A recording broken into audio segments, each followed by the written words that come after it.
Assalamu alaikum wa rahmatullahi wa barakatuh. This is Muiz Bukhary with a brand new episode. And for today's video, I would like to talk under the topic happiness comes from subtraction. Now, when we think of this idea of happiness, we usually think of happiness in a positive sense. And what I mean by that is that we think that the only way to happiness is by adding certain elements to our lives. And these elements can take on or can be in the form of money, it can be in the form of materialistic possessions, it can be fame, limelight, it can be recognition, it can be social circles, friends, etc. So we think that these elements, by adding these elements to our lives, this is the only way that we can achieve happiness. But my dear brothers and sisters, what if we've been going about it all wrong? You see, this idea of happiness through subtraction rather than happiness through addition, as I put it out, it might seem counterintuitive. But in the context of feelings, in the context of thoughts and emotions, getting rid of the ones that are hurting us could actually bring about happiness rather than adding the ones that could help us. Because you see, it's difficult to feel free. It's difficult to feel light with all of this baggage weighing you down. And the case could be made that all of the things that you are trying to add to your life in order to make yourself happy, in order to be happy, will just end up making your baggage even bigger, will just end up burdening you further. So I've been reading up on this and I came across a few very interesting articles. And I thought to, put this all into a video and establish how important it is to subtract. So having established the stage, or having set up the stage, now let's look at a few subtractions that we can look at implementing in our lives in a move to live happier and lighter with the help of Allah subhanahu wa ta'ala. Subtraction number 1. Subtract negative information from your life. Now, this can be in the form of social media and in today's landscape, the news. Now, before I go further and unpack this, I want to establish that with regards to news that affects you, it's important that you keep yourself informed and you shouldn't be ignorant in this regard. You should keep yourself informed. Now, you're in the middle of a pandemic, and if there are important announcements that the health authorities of your country or area are putting out, then yes, you must keep yourself informed. With regards to the guidelines, etc., you must keep yourself informed. Now, that on one end, and the other end of the spectrum, where you have people consuming negative headline after negative headline. Now, this is going to leave you far more worried, far more anxious and sad. Now, occasionally consuming the news is helpful. But when you overdose and overdo it, the news, these outlets, they basically portray a very negative, very extreme, and because that's what, sells basically, So you have this negative, extreme and biased view that you're being fed. And they make it look like there's more violence, more conflict and more strife than in reality. And what we have to bear in mind is that most news, it doesn't affect us at all. Now, if it does affect you, then yes, you keep yourself informed. But for example, a hit and run in another town. Now, does this affect you? I mean, yes, it's sad that it happened, but does it affect you? It's happening in another town. Okay. Let's say some tragic event in another country. Does it affect you directly? It doesn't affect us, So as human beings, we only have limited mental energy each day. You really can't handle this overload of information, headline after headline. So when you know, my dear brother, my dear sister, that you only have this limited stock of energy, why spend it on these negative things that you have no control over? So this is a powerful question that you need to ask yourself. And again, I want to reiterate that this is not about ignorance. It's about knowing that certain things aren't worth the impact on your mental health. So you need to pick and choose. You need to know. If you keep overloading and feeding yourself with this huge flow of negative information, it's going to have a very drastic impact and take a huge toll on your mental health. Now let's talk about social media. Generally on social media, what happens? People, they tend to only share the best things that happen in their lives. Now, individually, there is nothing wrong at all with that. There's nothing wrong at all with that. I mean, all of us, we are on social media and we post the happiest of our moments. And if you look at how social media has been structured, you've got filters to make these ordinary moments look extraordinary, right? So everybody is posting their happiest of moments. You've got filters to beautify and decorate these moments, and you put it all out there. Now, studies and research is being established that so individually, these are the things that are being put up. But in terms of consumption, as people consume all of this, they start to feel unhappy with their own lives in comparison. Why? Because they're comparing their lives with the lives of others. So instead of using social media today to catch up with one another, a lot of us use it as a tool to keep up with the others, to kind of find out what the others are doing, to keep up with the others. Now, researchers, they basically write that on average, Facebook users, they spend more time examining the pages of others than actually adding content to their own. Ask yourself, when was the last time you posted something, So rather than adding content to their own pages, people use Facebook. Not that I'm saying that you never post content, but when you compare your usage, you spend more time examining the pages of others than actually adding content to your own page.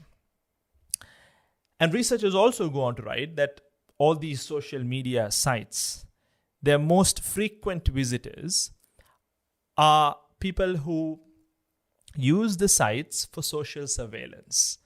And these quote-unquote social investigators, they aren't really using these sites to get in touch or stay in touch with their friends and family, okay? They use these sites to check up on them and to see what they're doing and where they are at and what they're eating and where they are checking in terms of their locations and things like that. And research also goes on to state that the average person spends about 2.5 hours every day checking social media. Now, this can have another negative impact, okay? Because now you have the link between screen time and your health. The more screen time, the more you spend time on these screens, you obviously, number one, wasting a lot of your time where you could be doing good things, okay? Positive things, impactful things. And on the flip side, it's also having this very negative impact on your health. So this is something that we have to bear in mind, and this needs to be reduced and subtracted. The negative information, it needs to be subtracted from your life. Moving on. Subtraction number 2. Subtract the bottom 20% from your life. Now you have something called the Pareto principle. Now this principle states that for many outcomes, roughly 80% of consequences come from 20% of the causes. Other names for this principle are the 80-20 rule, you have the law of the vital few, or the principle of factor sparsity. You have all these names that are in place for this particular principle. So now, based on this principle, I want you to assess what are the 20% of things that cause 80% of unhappiness in your life. And you also need to assess and ask yourself, what are the 20% of things that cause 80% of your happiness? And you need to be really ruthless here. Identify the 20% that's actually causing 80% of your unhappiness, okay? And eliminate. And I said be ruthless because this is your life at the end of the day. We're not negotiating anything else. This is your life that you're talking about. You're trying to achieve, you're trying to become more productive. You're trying to achieve, a greater heights in life. So you really need to assess and scrutinize yourself very diligently and carefully in this regard. Subtraction number 3, subtract negative people. I posted a quote the other day on my social media. You are the average of the 5 people you spend the most time with. Don't underestimate, my dear brother, my dear sister, don't underestimate the power of the company around you. If you surround yourself with good and positive people, they are going to propel you forward. On the other hand, if you surround yourself, and by the way, this is not to say that we are hinging our success or our happiness onto someone else. Now, we will discuss in just a bit that you're not supposed to be doing that. But here, your company has an influence on you. So if you hang out with the wrong type of people, they're going to drag you down. May Allah protect us. You hang out with the right type of people, they're going to propel you forward. And we even have the teachings of the Prophet sallallahu alaihi wasallam to guide us in this regard. Hadith is in the book of Imam Bukhary rahimahullah. The Prophet sallallahu alaihi wasallam is reported to have said, and I'm paraphrasing, the narration goes along the lines of these words. The example of a good companion who sits with you, okay, in comparison with a bad one. So you have a good companion, you have a bad companion. The comparison, the parable that the Prophet ﷺ puts forth is like that of the musk seller and the blacksmith. Allahu Akbar. Look, the good companion is like a musk seller, a perfume seller. The bad companion is like a blacksmith. It's a parable. It's a metaphor. Not that you can't have, not that you're supposed to only have friends who are perfume sellers and not have friends who are blacksmiths. Now, that's obviously not what the Prophet ﷺ is saying here in this hadith. It's a parable. It's a metaphor. And the Prophet goes on to say, from the first companion, the perfume seller, you would either buy musk or you would enjoy its good smell from that individual. So think of it this way. You have a good friend, okay? Now, by being in the company of that individual, you will inherit. You will take on some of the good traits of that individual, or at least it will rub off on you. It will rub off on you. See, even if you don't buy perfume from a perfume seller, let's say you have a friend who owns a perfume store, you go in, there's bound to be free tester bottles. You're definitely going to spray some on yourself, and you will come out of the store sweet smelling. But on the other hand, if you've got bad company, it's almost like going into the furnace of a blacksmith. By going in there and coming out, you're going to come out with your clothes at times accidentally burnt in certain places. You're going to come out with this smell of soot and coal.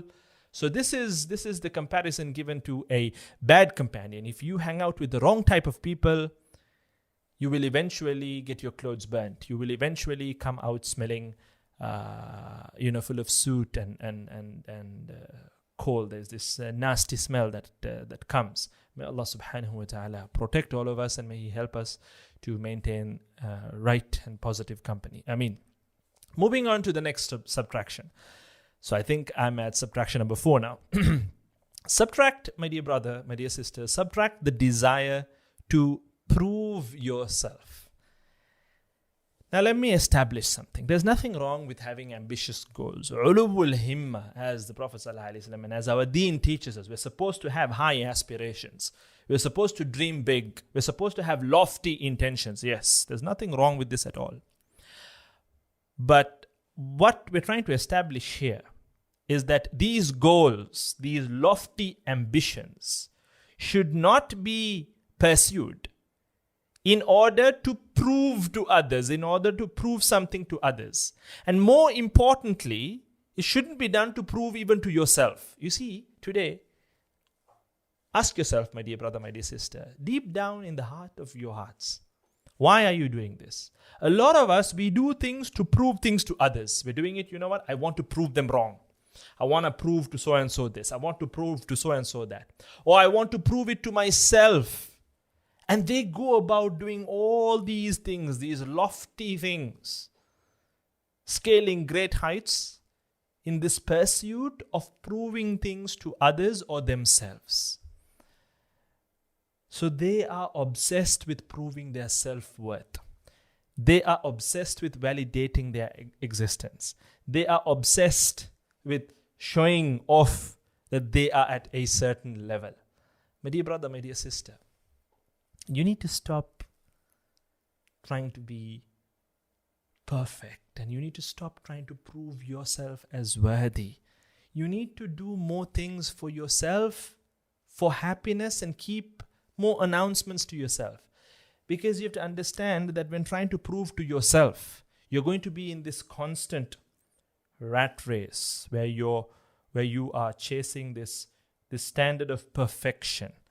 Now, this is something that even I grapple with, where you're never going to be content. You're never going to be satisfied with what you achieve. You're not going to celebrate your successes.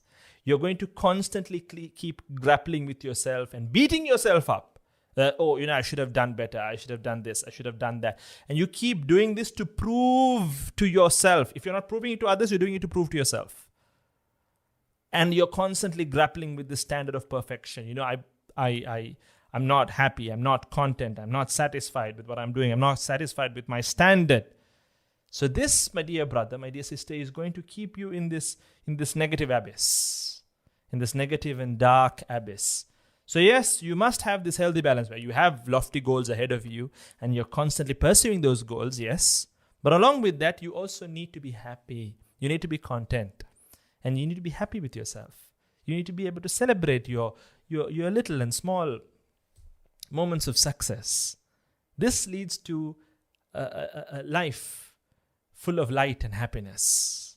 Moving on to the last subtraction for this video, subtraction number 5, subtract attachments. Now, like we said at the inception, at the beginning of the video, some of us think that we can't be happy until we have certain things, until we have this, until we have that. Okay, and we go on to attach, and I'm not just talking about materialistic possessions here. It could be anything. Some of us think, if I have so-and-so, or if I have a spouse in my life, I'm going to be happy. But eventually what happens? Spouse comes and this individual, there is this moment or moments of happiness, but eventually it dies down. Because this whole concept of, attaching your happiness onto things, be it wealth, health, relationships, possessions, money, this just doesn't hold up under psychology. When you achieve something, you feel happy. And then what happens is you adapt to that happiness, and it becomes the new normal. And then you lose that happiness, and then you try to achieve something else. And this cycle, it keeps going on and on and on. And there's actually a name for it. It's called the hedonic treadmill. Now, this concept, it is the observed tendency of humans to quickly return to a relatively stable level of happiness despite major positive or negative events that take place in their lives. So basically, at the end of the day, if you can't be happy without those things, then you can't be happy with them. If you can't be happy without those things, then you can't be happy with them. Now again, we're not trying to say that you should not try to achieve things in life, Instead, what you need to be doing is you need to reach your goals without making your happiness depend on them. Now, what I'm trying to say is that this doesn't mean that, I can't aim to buy a nice house. Now, there's nothing wrong with you buying a nice house. There's nothing wrong with you driving a nice car. As long as you don't attach your happiness, you don't hinge your happiness onto those things. If you don't hinge your happiness to those things and to dunya in a holistic sense, because I'm just going to touch on that in just a bit, as long as you don't attach your happiness to these things, it creates far more freedom, far more ease, and far more peace in your life.